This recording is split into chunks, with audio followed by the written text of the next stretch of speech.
खुदा का नूर है, अकल है, शऊर है, कौम तेरे साथ है, तेरे ही वजूद से मुल्क की निजात है, तू है मेहर सुबह नौ, तेरे बाद रात है, बोलते जो चंद हैं सब ये शर्पसंद हैं। यानी ये जब इस तरफ बैठे थे तब भी हम हाथ जोड़ के समझाते थे। मैंने तो तब कहा था कि तेनू जुल्म तो डकना नहीं, बस इन्नी गल समझानी है, वेले दी है वाग वैरिया साडे हथ भी आनी है, असी ते पागल दीवाने आ, तू साडे नाल ना वैर वधा, असी ते जान तली ते रखी, तू नस नस जान बचानी है। नहमदुहु व नसल्ली अला रसूलिहिल करीम, अम्मा बाद फौज़ु बिल्लाहि मिनश शैतानिर रजीम, बिस्मिल्लाहिर रहमानिर रहीम। जनाब स्पीकर, मैं बहुत शुक्रगुजार हूँ और मेरा ख्याल ये था कि बजट सेशन की कुछ रिवायात हैं जो पिछली कई दहाइयों से चलती आ रही हैं कि ऑपोजिशन की तरफ से, जब हम ऑपोजिशन में थे, पीपल्स पार्टी ऑपोजिशन में थी, शैडो बजट पेश किया जाता था। उसका मकसद क्या था शैडो बजट का, और शैडो बजट होता क्या है? यह तो बड़ा आसान है कि कागज का टुकड़ा पकड़ा, 4 फैक्ट्स एंड फिगर्स यहां पे फरमाए और उठ के घर चले गए। शैडो बजट में मेहनत लगती। हमने जॉइंट एक्सरसाइज की थी जब हम ऑपोजिशन में बैठते थे कि अगर हम हुकूमत में होते तो हम इस बजट की बजाय एक बेहतर बजट कैसे ला सकते थे, कौन से टैक्सेस हैं जिनको कम किया जा सकता था, कौन सी सब्सिडीज हैं जिनको कम किया जा सकता था, कौन से तबकात हैं जिनको मजीद रिलीफ दिया जा सकता था। मगर अफसोस की बात यह है कि तनकीद बराए तनकीद चलती है। किसी ने जहमत नहीं की कि पहली दफा भी कई मेंबर आए हैं, उनको बताया जाए कि एक शैडो बजट तैयार किया जाए, एक शैडो कैबिनेट तैयार की जाए और ऐसी तजावीज लाई जाएं जो बामकसद भी हों, बामानी भी हों, जिनसे इस्लाह भी की जा सके। अब इस बजट के अंदर प्रॉब्लम क्या है? क्या यह प्रॉब्लम है कि नॉन फाइलर्स को इसके अंदर पीनलाइज किया गया है, नॉन फाइलर्स को डिस्करेज किया गया है, नॉन फाइलर्स पे पाबंदी लगाई गई है कि वो टैक्स नेट के अंदर आए? एतराज किस बात पे है कि सरकारी मुलाजमीन जो 1 से 16 ग्रेड के थे उनकी 25% तनख्वाह में इजाफा किया गया है? एतराज किस बात पे है कि मिनिमम वेज में इजाफा किया गया है? एतराज किस बात पे है कि इंडस्ट्री की बिजली सस्ती की गई है? एतराज किस बात पे है कि पाकिस्तान के फॉरेन एक्सचेंज रिजर्व्स जो इनके जमाने में 15 दिन का कवर था आज 2 महीने का कवर है? एतराज किस बात पे है कि स्टॉक एक्सचेंज नए रिकॉर्ड कायम कर रही है, 78,000 क्रॉस कर गई है? एतराज किस बात पे है? मैं पूछना चाहता हूं, ये 47 की आवाजें आएंगी, ये 804 की, 408 की, 420 की आवाजें आएंगी, बजट की कोई बात नहीं करेगा, कोई शैडो बजट पेश करने की जिसारत नहीं करेगा। और कल जो इस हाउस में हुआ, देखिए, बड़ी, हम कई दहाइयों से हमारे बुजुर्ग भी इस हाउस के मेंबर रहे हैं, बहुत सारे लोग हैं जिनके साथ हमारा खुशी गमी का ताल्लुक आज भी कायम है। नजीर जट साहब की बेटी बैठी है, लाली साहब बैठे हैं, चट्टा साहब के साहबजादे यहाँ तशरीफ रखते हैं, एम हमजा साहब के बेटे बैठे हैं। कल जो हुआ, जो फाजिल मेंबर यहाँ खड़े हुए हमारी पार्टी में रहे हैं, अपनी इन आंखों से, अपने इन कानों से नवाज शरीफ साहब को आका कहते देखा है, भाई बाप कहते देखा है। आप कॉन्ट्रडिक्ट कर दें। मस्ती खेल साहब 5 साल हमारे एमपीए थे, ये ना करें। देखिए, वो जालिब ने कहा था ना कि जब हम खुशामद करने पे आते हैं सियासी लीडरों की तो जमीन आसमान के कलाबे में लाते हैं। तू खुदा का नूर है, अकल है, शऊर है, कौम तेरे साथ है, तेरे ही वजूद से मुल्क की निजात है, तू है मेहर सुबह नौ, तेरे बाद रात है, बोलते जो चंद हैं सब ये शर्पसंद हैं। यानी ये जब इस तरफ बैठे थे तब भी हम हाथ जोड़ के समझाते थे। मैंने तो तब कहा था कि तेनू जुल्म तो डकना नहीं, बस इन्नी गल समझानी है, वेले दी है वाग वैरिया साडे हथ भी आनी है, असी ते पागल दीवाने आ, तू साडे नाल ना वैर वधा, असी ते जान तली ते रखी, तू नस नस जान बचानी है। और देखिए, भागना बड़ा आसान था। जब मरियम नवाज शरीफ साहिबा को वालिद के सामने गिरफ्तार किया, निकल सकते थे। जब फरियाल तालपुर साहिबा के अस्पताल में रेड पड़ा, निकल सकती थी। ये जो नस नस जान बचानी, इसकी मुझे तब समझ आई जब फवाद चौधरी साहब ऐसा भागे कि रुकने का नाम ना लिया। मैं, देखिए, कल इस मुल्क का एक तारीखी दिन था। मैं माइनॉरिटीज पे बात करना चाहता हूं। मैं 70,000 क्रिश्चियन वोटर्स को रिप्रेजेंट करता हूं।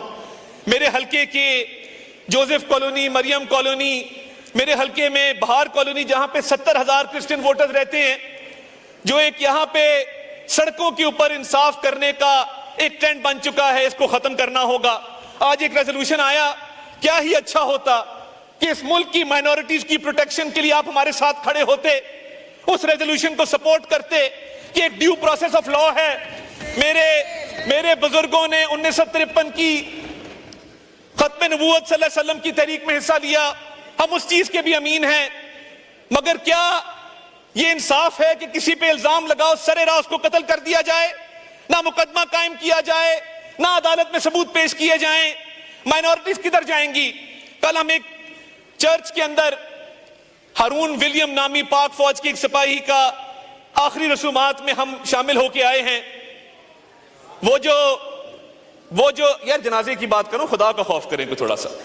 वो जो सफेद रंग हमारे परचम में है, उसका जस्ते खाकी भी उसी परचम में लिपटा हुआ आया था जिसमें किसी मुसलमान का आता है। क्या इस हाउस को नहीं चाहिए कि अक़लियतों के तहफ़्फ़ुज़ के लिए रेजोल्यूशन यूनानिमस हो और एक इस मुल्क में निजाम वज़ा किया जाए?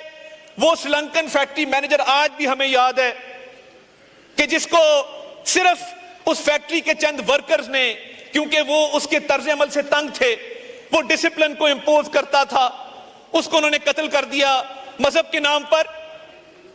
उसका क्या कसूर था? और पाकिस्तान का बैनुल अक़वामी सतह पे क्या इमेज गया? आपको हमारे साथ खड़ा होना चाहिए था। और ये जो दहशतगर्दी की लहर है, कल अज़्म इस्तेहकाम की मंजूरी हुई, काबीना में भी आएगा, इस हाउस में भी आएगा, मगर इसकी जरूरत क्यों पड़ी? शेम लगाएं, क्योंकि ये वो लोग हैं जो तालिबान को वापस लेके आए, सवात में बसाया। केपीके के साउथ के डिस्ट्रिक्ट आज जाने के काबिल नहीं है, नो गो एरियाज हैं। सुबह किसी और की हुकूमत होती है, शाम को किसी और की हुकूमत होती है। जाके देखे केपीके के अंदर, आपका तो अपना वो सूबा है। इन तालिबान को कौन वापस लेके आया था और क्या कह के वापस लेके आया था? गुड तालिबान की, बैड तालिबान की बहस इस मुल्क में किसने शुरू की थी? बताया जाए।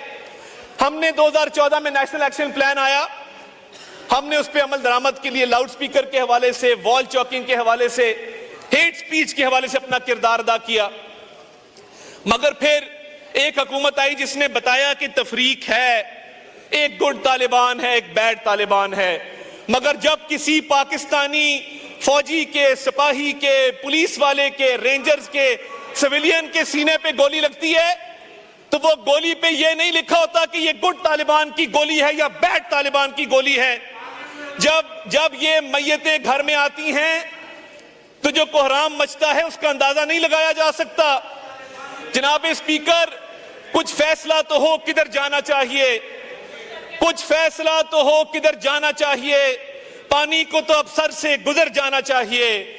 हर बार एड़ियों पर गिरा है मेरा लहू, मक्तल में अब बतर्ज़े दिगर जाना चाहिए। वो चल सकेंगे क्या जिनका फकत मसला ये है कि जाने से पहले रख्ते सफर जाना चाहिए? वो चल सकेंगे क्या जिनका फकत मसला यह है कि जाने से पहले रख्ते सफर जाना चाहिए? और तोहमत लगा के माँ पे जो दुश्मन से दाद ले, ऐसे सुखन फरोश को मर जाना चाहिए।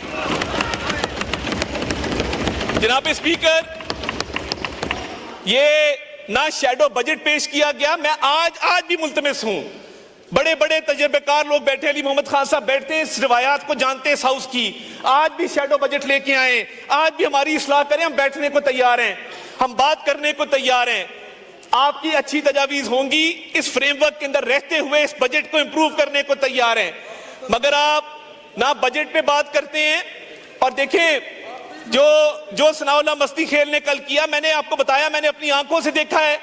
नवाज शरीफ को वो माई बाप कहते थे, आका कहते थे, माई लीडर। हम तो लीडर के सामने खड़े होते हैं को अल्लाह ताला ने तौकीर भी दी है। यूं खड़े होके, यूं हाथ बांध के खड़े होके माई लीडर कहते, मैंने खुद देखा है सनाउल्लाह मस्ती खेल को। और दो लोग, ये तो बड़े, इनमें फिर भी बड़े हिम्मत हौसले वाले लोग बैठे हैं, इसमें फिर भी बड़े हिम्मत हौसले वाले लोग बैठे हैं। दो बगल बच्चों का मैं जिक्र करना चाहूंगा, मुल्क से भागे हुए हैं। एक अमेरिका बैठा है, एक स्पेन बैठा है। इसी हाउस में बतौर एडवाइजर बैठते थे। मैं तब कहता था कि इन्होंने भागना है, आप लोग इधर ही बैठे होंगे, ये भाग जाएंगे। वो तब भी अपने लीडर की शान में जमीन आसमान के कलावे मिलाते थे। मेरी गुजारिश ये है कि इस हाउस की रिवायात को इतना मैला ना किया जाए, क्योंकि इधर बैठने के दो क्राइटेरियाज हैं, एक तो जबान की गलाजत में कसरत हो और दूसरा झूठ बोलना आता हो और बार बार आता हो। इसके अलावा तीसरा क्राइटेरिया नहीं है।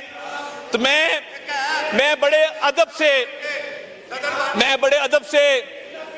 से मैं आपसे गुजारिश ये करूंगा कि ये जो दहशतगर्दी की जंग है, इसमें हमें मुत्तहिद होना है। वो इस साइड पे बैठे हों, इस साइड पे बैठे हों, अज़्म इस्तेहकाम के हवाले से हमें इस मुल्क को सिक्योर बनाना है। और देखिए, चाइनीज डेलीगेशन यहां पे आया, उसके आने से पहले जो प्रोपेगेंडा यहां पे किया गया, खुदारा आप मेरे पे तनकीद करें, मेरी सियासी क़यादत पे करें, मेरी सियासी पार्टी पे करें। जब पाकिस्तान का कोई दोस्त मुल्क पाकिस्तान से तिजारत बढ़ाना चाहता है, पाकिस्तान के साथ वो पाकिस्तान में सरमायाकारी करना चाहता है, वो आपके भी उतना ही फायदे में जितना हमारे फायदे में। अभी निसार अहमद जट साहब यहां पे बात कर रहे थे, हमारे पुराने दोस्त हैं, तो अस्पतालों की जिक्र कर रहे थे। काश आपकी पंजाब हुकूमत ने पंजाब किडनी लिवर इंस्टीट्यूट बंद ना किया होता। आप जाके देखिए, ऐसा अस्पताल पूरे पाकिस्तान में आपको नहीं मिलेगा। आज भी रावलपिंडी इंस्टीट्यूट ऑफ कार्डियोलॉजी में पूरे केपीके के पेशेंट्स आते हैं, उन्हें हम वेलकम करते हैं। आज भी मुजफ्फरगढ़ में रजब तैयब अर्दगान अस्पताल चल रहा है। हमारे चिल्ड्रन हॉस्पिटल, हमारे यूरोलॉजी इंस्टीट्यूट ऐसे पूरे पाकिस्तान में कहीं नहीं है। मगर आपको नजर नहीं आता कि अल्हम्दुलिल्लाह 80% पेशेंट्स केपीके से आते हैं कार्डियोलॉजी में चिल्ड्रन हॉस्पिटल के अंदर, और कोई तफरीक नहीं की जाती। आपने केपीके में कितने अस्पताल बनाए हैं आप बता दें। आपकी जब हुकूमत थी, आपने पंजाब में अस्पताल बंद करने के अलावा कुछ नहीं किया। तो इस मुल्क की खातिर कम अज कम दहशतगर्दी की इस जंग में, दहशतगर्दी के खात्मे के लिए कोई गुड तालिबान बैड तालिबान नहीं है। और मैं समझता हूं कि इसके लिए खून भी देना पड़े, इसके लिए जान भी कुर्बान करनी पड़े। इस मुल्क को आमीन, इस मुल्क को इंशाअल्लाह ताला हमें सिक्योर बनाना है, इन्वेस्टमेंट के लिए, ट्रेड के लिए। और देखिए, मैं ये तालिबान के हक में नारे लग रहे हैं, इसी हाउस में से लग रहे हैं, और लगाओ। ये तालिबान के हक में इस हाउस में पहली बार नारे लगे हैं कि ये नहीं चाहते कि तालिबान के खिलाफ इस मुल्क में ऑपरेशन हो, और अज़्म इस्तेहकाम एक पूरी कैंपेन का नाम है। तो मैं जनाब डिप्टी स्पीकर, यही मेरे नकात थे। मैं चाहता था कि इनको भी थोड़ा सा आगाही दी जाए कि जिन चीजों के ऊपर हम मिल बैठ सकते हैं, दहशतगर्दी की जंग हो, शैडो बजट के हवाले से हो, तो काइंडली यहां से गालम गलोच ना करें, यहां से सिर्फ अपने लीडर की खुशामद ना करें, कोई ऐसी तजावीज लेके आए जिस पे हम अमल दरामद कर सके। मैं